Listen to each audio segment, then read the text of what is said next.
video from my house, and this is how Ratekola looked like. And recently name has been changed, it is a Serbu.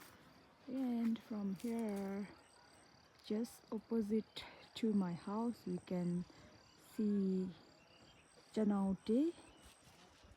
It is known as Rangthaling now. This is the view.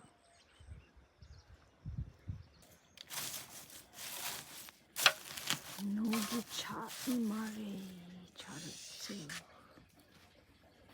Kuzu Zangpo, and hello everyone. I'm going to show you fishery pond and cow with the calf. Okay, this is a cow. Okay, and recently this cow gave birth to a little calf. See how beautiful the calf is, and she's having her hash food. This is a little fishery pond that my father has made, and then I can see two ponds, and then it is all surrounded with the sugar cane. I think I need to sell this to make jaggery. This is the piggery farm my father has, and then this is how it looks. Story रहेछ piggery farm चाहिँ अन्त अलिक पर पनि छ रहेछ पर म पर लगेर नि देखाउँछु ठुलो चाहिँ यो जस्तो लाग्यो मलाई सुँगुर छेउमा चाहिँ जान्न है म चाहिँ बलको बरी भएर छुनु हुँदैन भनेर चाहिँ छैन है म चाहिँ छु है म अर्को फेरि यहाँ रहेछ स्टोरी पाल्नु भएको रहेछ हो स्टोरी अब त यस्तो खालको के अरे के घर पनि हुँदैन अर्को कन्क्रिट बनाउनु पर्छ भन्दो रहेछ तर पनि अलिकति हेर्नु हुने बनाएर राख्नु भएर यस्तो सानो सानो सुँगुर यत्तिकै रहेछ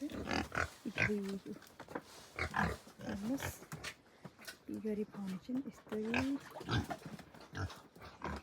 रहेछ है यस्तै पालेर हामीलाई पढाएको हो हाम्रो बाबाले त This is how we, the village people, are sustaining life. We raise pig, harvest, and then sell again. Raise another, then harvest. This is the life at the village, okay? Piggery farm. Ako charo चाहिँ यस्तो रहेछ नि त्यो कोलाको दाम चौरस हेर्नुहोस् न मलाई चारो चाहिँ यस्तरी काँचै दिनु हुँदो रहेछ है यस्तरी हेर्नुहोस् न यस्तो हो अन्त कर्म फिटहरू लाएर दिँदा त त्यो कोलाको दाम्चासँग चाहिँ यो कर्म फिट चाहिँ मिक्स गरेर दिँदो रहेछ नि त सुँगुर बलियो बनाउनुको लागि अन्त गाईको लागि पनि यस्तो फिट दिँदो रहेछ कर्म फिट यस्तरी अन्त कर्म फिटको दाम पनि अहिले त कहाँ पुगेछ हो अन्त सुँगुरहरू पालेर पनि फाइदा नहुने रहेछ है अब त भन्छ नि बाबाले एउटा गाई रहेछ हौ बाबा चाहिँ उता हेर्नु न कसरी बस्नु भएछ गाई सेतो गाई त्यसलाई घाँस दिनु गएको रहेछ मकैहरू चाहिँ यस्तरी सुकाउँदो रहेछ है मकैहरू चाहिँ यहाँ खोले पकाउने मकै अन्त कोदो यस्तरी सुकाउँदो रहेछ यस्तो छ chicken can have chicken in it यस्तरी रहेछ है अन्नपूर्ण बसेको डिस्टर्ब गर्नु हुँदैन है फोटो खिच्दा त केही हुँदैन होला कालीको हाम्रो बाबाको साथी सेभियर हो रहेछ है सेभियर पर चाहिँ एक दुईवटा गाई गोरु रहेछ त्यहाँ जानु अल्छी लागेर स्विम गरेर भिडियो बनाएको छ है यति रहेछ कारखाना कुखुरा पनि रहेछ उता ल अन्त बाछा गाई यस्तै रहेछ I am originally from Chirang, Lamidara. पहिलाको जस्तो होइन आगोमा पकाउनु पर्दैन गाउँ पनि निकै डेभलप भएको छ हो।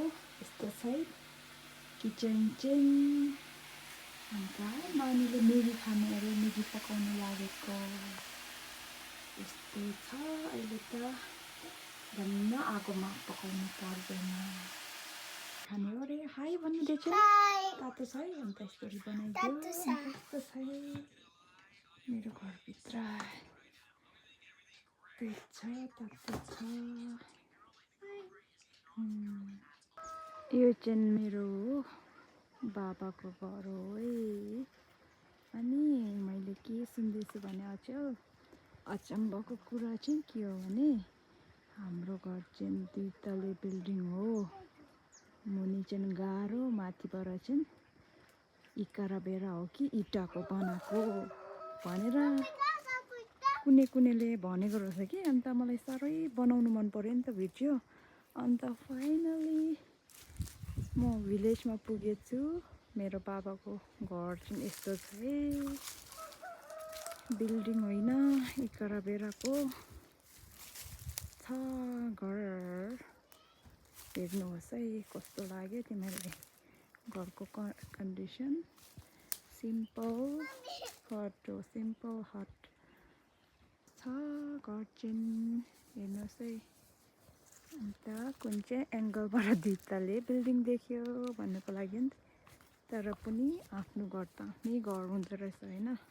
त्यो भएर त्यस्तै देखाउँदैछु है। यस्तरी सानो पेन्टिङ गरेर अलिकति राम्रो देख्ने बनाएको छ। यस्तो छ घरको कन्डिसन चाहिँ। यस्तो छ है साथीहरू। अनि तल चाहिँ हाम्रो गाउँ यस्तरी छ।